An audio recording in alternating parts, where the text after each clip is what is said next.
오늘 말씀의 제목은 37이라는 제목입니다. 여러분 예전에 300이라는 영화를 보신 적이 있나요? 그 영화의 그 배경은 그렇습니다. 기원전 480년경에 페르시아 왕이 크세스 왕이 그리스를 침공하게 됩니다.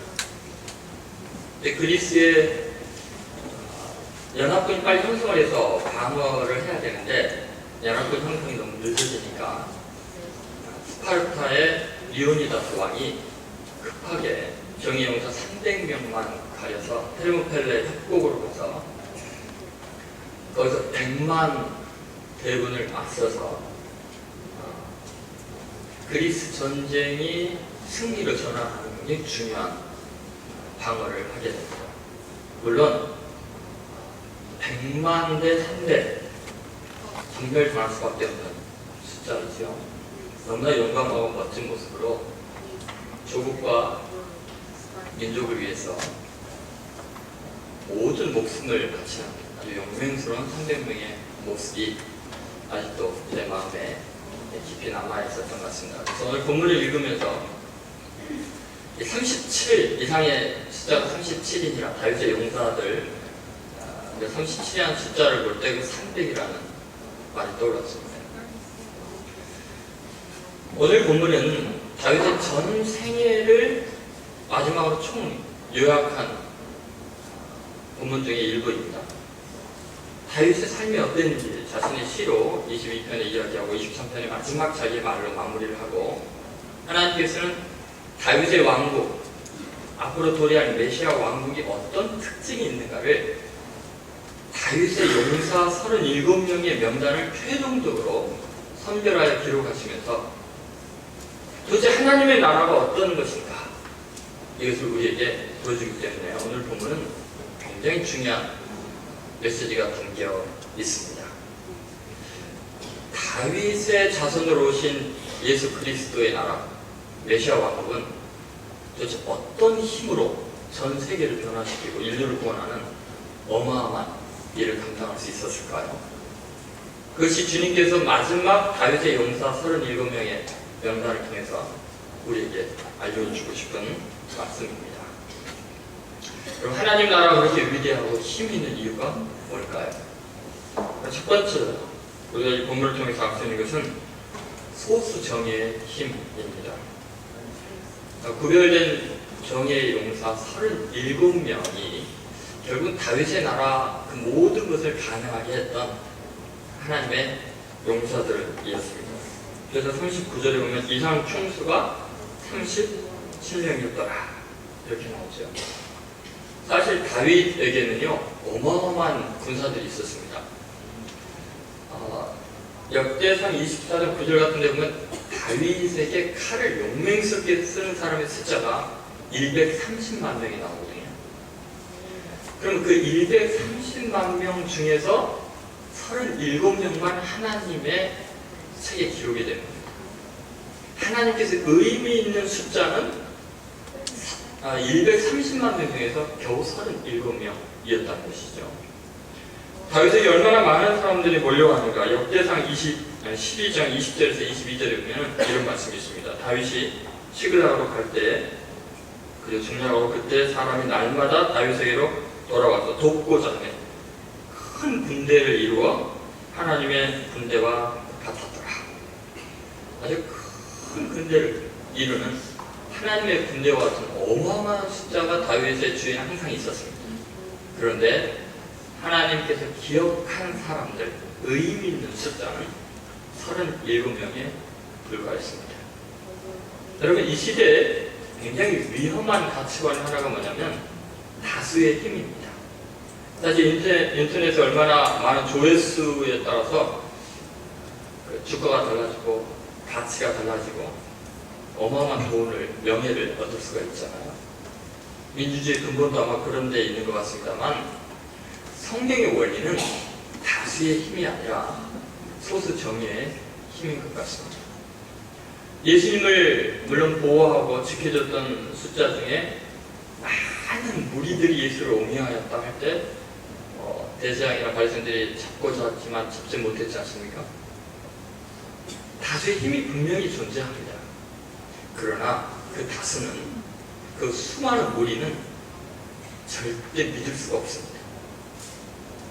무리의 마음은 구름처럼 흘러갑니다. 바람처럼 흩어집니다. 예수님은 저들에게 마음을 의탁지 아니하셨다. 한적한 곳으로 가셨다. 제자들과 따로 가셨다. 수없이 그렇게 이야기합니다. 그럼에도 불구하고 우리는 끊임없이 많은 사람의 인정을 갈망하고 대중적인 환호에 얽매여 있는 경우가 많습니다. 그래서 목회자나 정치인이나 일반 사람들 마찬가지죠. 그러나 늘 배신의 아픔과 절망을 경험할 수밖에 없습니다. 무리를 믿는 것은 무리입니다. 여러분, 절대로 무리수를 두지 마십시오. 예수님은 도적것없는 사람들이 같으면 겨우 12명을 선택하셨고 그 소수를 통해서 인류를 구원하는 어마어마한 일들을 진행하셨습니다.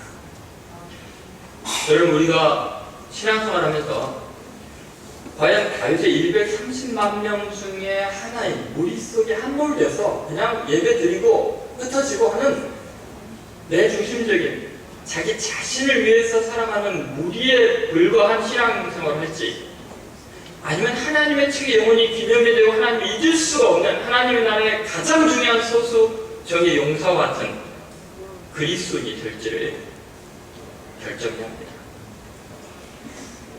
여러분, 그동안 우리가 우리 자신을 위해서 이리저리 몰려다니면서 신앙생활을 했다면 그 정도로 지나간 세월, 내 자신의 명예와 권력을 위해서 살아온 세월이 많이 있다면 이제는 어느 시점에선가는 남은 생애를 한번 정말 하나님의 용사로 나를 부르신 그분의 영광을 위해서 살아가기로 결단해야 되지 않겠습니까? 여러분, 우리 인생에서 정말 중요한 가치가 뭐겠습니까? 가장 소중하다고 여긴 그 가치를 발견하면 그 가치를 위해서 살고 죽을 결심을 하는 순간 우리는 위대한 하나님의 용사가 될 수 있습니다. 로마서 14장 8절에 보면은 사도 바울의 생애가 그렇게 위대하게 된 비밀이 나와 있습니다. 우리가 살아도 주를 위하여 살고 죽어도 주를 위하여 죽나니 그러므로 사나 죽으나 우리가 주의 것이었다. 어느 순간 이 결단을 할 수 있다면 그냥 이리저리 몰려다니고 내 유익과 즐거움과 명예를 위해서 사는 게 아니라 살아도 죽어도 주를 위하여 그 분명한 목표의식, 가치 있는 것에 인생을 걸만한, 생사를 걸만한 결단이 있으면 하나님 앞에서 위대한 용사로 쓰임받고 영원히 이름이 기념이 될 것입니다. 인생의 어느 순간인가 초점을 명확히 해야 합니다. 디모데후서 3장 3절에 바울은 우리들에게 이렇게 권면합니다. 내가 그리스도 예수의 좋은 군사로 나와 함께 고난을 받을지니 군사로 다니는 자는 자기 생활에 얽매이는 자가 하나도 없나니 이는 군사로 모집한 자를 기쁘게 하려 합니다. 그럼 많은 무리들은 자기의 기쁨을 위해서 삽니다. 결국은 자기의 명예를 위해서. 그런데 정말 그리스도 예수의 군사들은 자기를 모집한 그분, 나를 위해서 죽으신 그분을 기쁘게 하기 위해서 어떠한 어려움도 돌파해 나가면서 생사를 초월하여 헌신하게 되었죠. 그럴 때 이름이 영원히 기념이 되는 하나님의 용사가 되는 것입니다.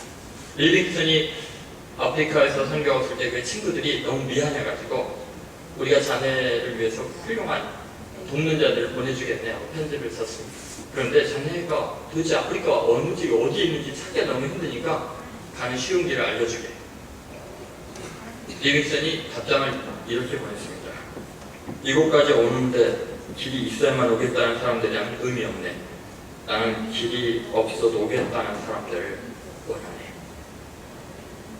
여러분, 그리스도를 위해서 살 때 현실의 길이 안 보이는 것 같아. 내 남은 생에는 주를 위해 살겠다고 결단하고 한 발 한 발 내딛는 소수 정예의 용사들이 되시기를 주의 이름으로 축원드립니다. 두 번째, 하나님 나라의 위대한 힘은 포용성의 힘에 있습니다. 오늘 37인의 명단을 보면 놀랍게도 이스라엘 사람들의 숫자가 많이 느껴지지가 않습니다. 오히려 다양한 이스라엘의 적대국의 용사들이 다윗의 참모로 최측근으로 들어와 있는 걸 알 수 있습니다. 35절부터 39절만 해도 아랍 사람 가알레가 나오죠. 또 암몬 사람 셀렉이 나오죠. 또 헷 사람 우리아가 나옵니다. 여러분, 다윗의 용사들은 놀랍게도 이스라엘 사람뿐만 아니라 다윗의 친인척뿐만 아니라 이스라엘의 가장 적대적인 나라의 장수들마저도 다윗의 참모로 들어와 있는 것을 알 수 있습니다. 다윗이 왜 그렇게 위대하고 다윗의 나라가 그렇게 위대한가? 그것은 명백합니다. 놀랍게도 포용성에 힘이 있었습니다. 조는 분이 계셔가지고 제가 이런 실수를 하잖아요. 사무엘 골드인이 굉장히 의미 있는 말인데 제가 이 글을 접하고 깜짝 놀랐습니다. 정말 인생에 전국을 찌르는 말이 있지 않나 하는 생각이 들었습니다. 인생의 기술 중 90%는 내가 싫어하는 사람과 잘 지내는 방법에 관한 것이다. 여러분, 우리는 인생의 대부분을 내가 좋아하는 사람, 내 마음에 맞는 사람, 나를 편하게 해주는 사람과 사는 것을 의미 있게 생각하고 그것이 행복이라고 생각합니다. 그러나 진정한 위대함은 나를 싫어하는 사람과 잘 지내는 그 크기만큼 사람이 위대해지는 겁니다. 우리가 관심을 기울여야 될 건 뭐냐면 내 원수를 어떻게 사랑하냐, 나를 반대하는 사람을 어떻게 내 편으로 만들고 포용하고 감동시키느냐, 그것이 어쩌면 더 인생을 풍요롭게 하고 위대하게 하는 것이 아닌가 하는 생각이 듭니다.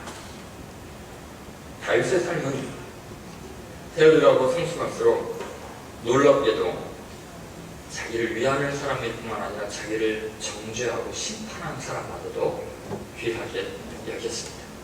시므이 같은 사람 조롱하고 비난하는 데도 가장 절망적인 상황에서 그를 품고 갔습니다. 여러분, 우리가 우리의 삶이 의미 있고 지금 구원받은 자로 하나님의 자녀로 이렇게 존귀하게 살아가는 이유는 예수님께서 우리 같은 죄인들을 품어줬기 때문에, 우리는 주님을 알지 못했고 주님을 대적했을지라도 주님은 우리가 그분을 알지 못할 때 우리를 찾아오셨어요. 우리가 그분을 배신할 때 끝까지 찾아오셔서 너가 나를 사랑하느냐? 베드로를 용서하신 것처럼 우리를 사랑해 주셨어요. 예수 믿는 사람 잡아 죽이는 사울과 같은 바리새인을 끝까지 내가 택한 그릇이다 라고 말씀하셨기 때문에 사울이 위대한 바울로 인류 역사를 바꾸는 하나님의 사람으로 쓰임받을 수 있었습니다. 이 포용성의 크기가 예수님의 크기였습니다. 나를 본 자는 아버지를 보았느니라 라고 말씀하신 그분이 세리와 죄인의 친구라는 소리를 늘 들으셨습니다. 여러분, 우리들은 나와 비슷하고 나와 같은 사상을 가진 사람들을 늘 귀하게 여기고 그들과 함께 지내려고 합니다. 그래서 하나님의 나라가 아니고 세속적인 나라입니다. 여러분, 우리는 예수님께서 하나님 나라의 복음을 전파할 때 그 특징이 뭔가를 명확하게 보여주고 있는 굉장히 귀한 성경의 구절들을 기억할 필요가 있습니다. 누가복음 8장 1절부터 3절에 나오는 말씀에 보면 이런 말씀이 있습니다. 거기는 예수님이 복음을 전파하는 내용이 나와 있습니다. 그 후에 예수께서 각 성과 마을에 두루 다니시며 하나님의 나라를 선포하시며 그 복음을 전하실세. 12제자가 함께하여, 12제자가 함께했습니다. 또한 악귀를 쫓아내신과 병고침을 받은 어떤 여자들, 그 7 귀신이 나간 자 막달라인이라는 마리아와 헤롯의 청지기 구사의 아내 요한나와 수산나와 다른 여러 여자가 함께하여 자기들의 소유로 그들을 섬기니라. 하나님의 나라의 복음이 전파될 때 그 전파하는 과정에서 함께했던 사람들 자체가 하나님의 나라가 무엇인지를 보여주고 있습니다. 12제자, 여러분 그 중에는 젤로 땅 시몬이 있었습니다. 세리 마태가 있었습니다. 극과 극이 함께 부름받았습니다. 놀랍게도 가장 천한 여자였던 7 귀신들이었던 막달라 마리아와 헤롯의 천직이 구사의 아내 요한나 귀족 부인과 수산나 같은 평범한 여자들이 함께 있습니다. 지금부터 2000년 전에 여러분 로마 세계 속에서 이렇게 사회적인 레벨이 다른 사람이 함께 있는 것 자체는 불가능한 일입니다. 사회 질서를 파괴시키는 어마어마한 일입니다. 하나님의 나라가 뭐냐? 문화적으로 또는 사회적인 레벨에 있어서 사상과 가치관과 이념과 모든 것이 다른 극단적인 대상에 대해서도 함께 할 수 있는 것이 하나님의 나라의 윤리감이었습니다. 사도 바울의 복음이 12제자들보다 훨씬 더 파워풀하게 기독교의 가장 핵심적인 가치가 되는 이유가 거기에 있습니다. 사도 바울은 로마서의 오직 믿음이라는 주제를 설교를 하면서 사실은 그 목적은 오직 믿음은 수단에 불과하고 차별을 철폐해 있었습니다. 로마서 10장 12절에 유대인이나 헬라인이나 차별이 없습니다. 한 분이신 주께서 모든 사람의 주가 되사 그를 부르는 모든 사람에게 부여하시다. 하나님은 모든 사람에게 부여하신 분이었습니다. 놀랍게도 로마서 3장 29절에도 이렇게 말씀하고 있습니다. 하나님은 다만 유대인의 하나님이시냐 또한 이방인의 하나님은 아니시냐 진실로 이방인의 하나님도 되시느니라. 내가 할 때 이방인이라고 생각하는, 내가 볼 때 가장 하나님에서 멀다고 생각하는 그 사람도 하나님의 백성이라는 것입니다. 우리 자신이 이스라엘 사람들 입장에서 보면 철저한 이방인 것을 망각하고 우리가 선민으로 착각을 합니다. 놀랍게도 로마서 15장 7절에 이렇게 말합니다. 그러므로 그리스도께서 우리를 받아 하나님께 영광을 돌리신 것 같이 너희도 서로 받으라.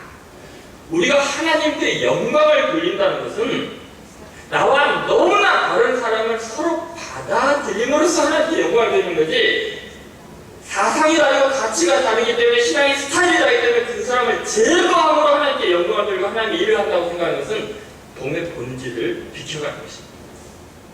우리는 서로 받을 때 하나님 예배하는 것이고 하나님께 영광을 돌리는 것입니다. 하나님의 나라는 이 포용성의 크기에 있습니다. 여러분, 예수 그리스도의 용서라면 나와 전혀 다른 그 사람들을 믿음으로 품고 사랑하고 함께 가는 그런 귀한 그리스도인의 삶, 하나님의 용서로서 승리하는 삶이 되시기를 간절히 소망합니다. 마지막으로 하나님 나라 힘은 소외된 자의 힘입니다. 이것은 가장 강력하고 위대한 힘입니다. 오늘 본문의 39절 대미를 장식하는 내용이 그렇습니다. 햇사람 우리아라. 여러분, 오늘 명단을 읽을 때 이 본문을 여러분 따라 읽기도 힘들었죠. 이름이 기억나는 사람이 있습니까? 맨 마지막에 햇사람 우리아라에서 우리 하나밖에 기억이 안 나요. 그죠? 다윗의 용사가 누구냐? 37명 있더라. 기억나는 사람 누구냐 하면 우리아 밖에 기억이 안 납니다. 여러분, 얼마 전에 그 TV 광고에서 굉장히 강력한 메시지 중에 아무도 이름을 기억하지 않는다라는 거였습니다. 대기업의 문구죠. 젊은이들 피를 끓게 하는 거죠. 그러나 여러분, 세상은 그렇게 돌아가도 하나님의 나라는 그렇게 돌아가지 않습니다.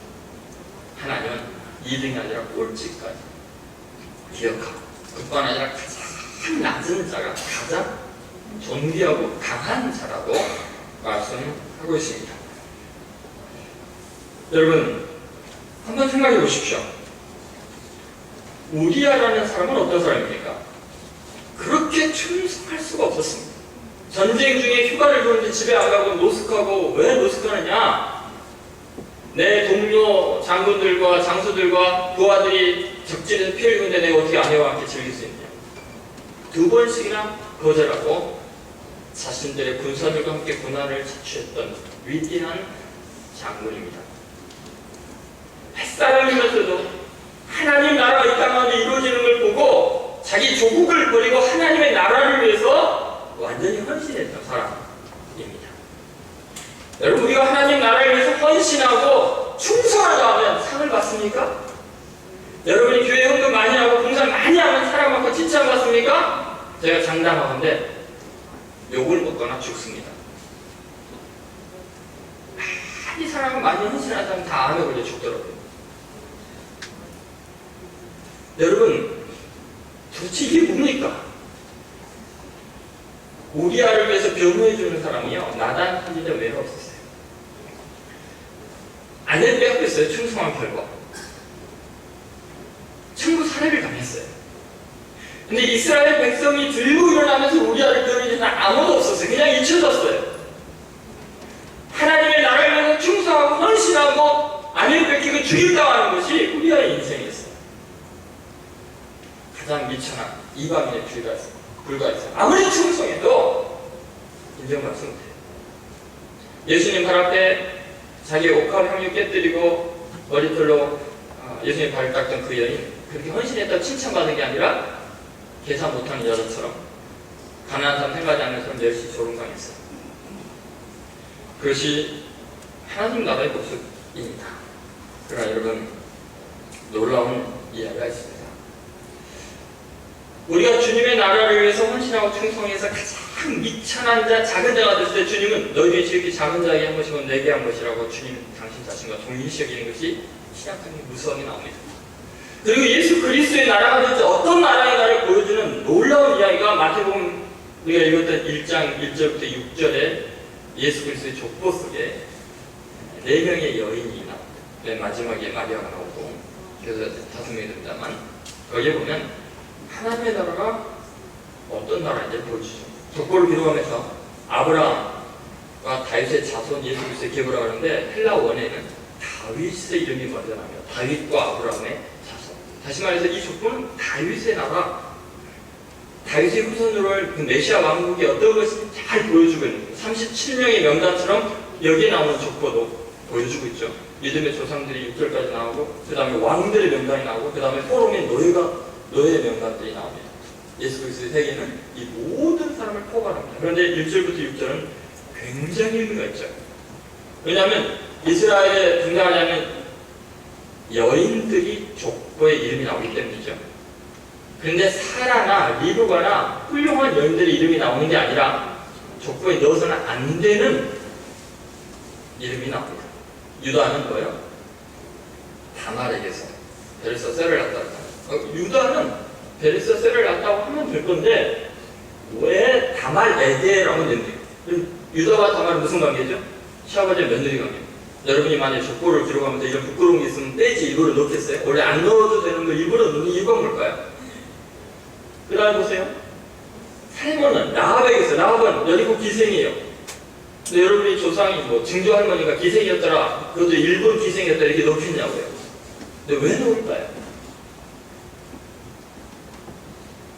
보아스는 루색에서 모함 여자입니다. 천대까지 이스라엘 백성이 못 들어오는 이방인입니다. 루색에서 오벳을 낳고. 자, 여러분 국어 실력을 한번 생각해 보십시오. 자, 이렇게 다말에게서 원래 넣어서는 안 되는 여자들 이름이, 그것도 가장 미천한 여자들 이름이 들어갔어요. 그 의미가 뭘까요? 가장 소외된 자들 이름이 들어가요. 그런데 다말에게서, 라합에게서, 루색에서. 자, 그 다음에 다윗은 누구에게서요? 원래 뭐라고 넣어야 될까요? 만약 앞에 흐름을 본다면 다윗은 밧세바에게서 솔로몬을 낳고, 그렇죠? 근데 어떻게 나왔어요? 다윗은 우리아의 아내에게서. 무슨 말이냐면요, 하나님은 우리아가 죽은 지 1000년이 지났는데도 그 이름을 잊지 않는다. 다윗 왕이 우리아의 이름만 나오면 기가 죽을 거 아니에요. 그러면 우리아라는 이름을 완전히 다윗의 나라에서 완전히 다 제거버릴 텐데 그게 불가능해요. 하나님이 주목한 사람을 다윗의 전권을 가진 그 왕권을 가지고도 이름을 지우지 못하고 오히려 마지막에 37의 명단에 넣을 수밖에 없게 한 것이 하나님의 뜻이죠. 의지죠.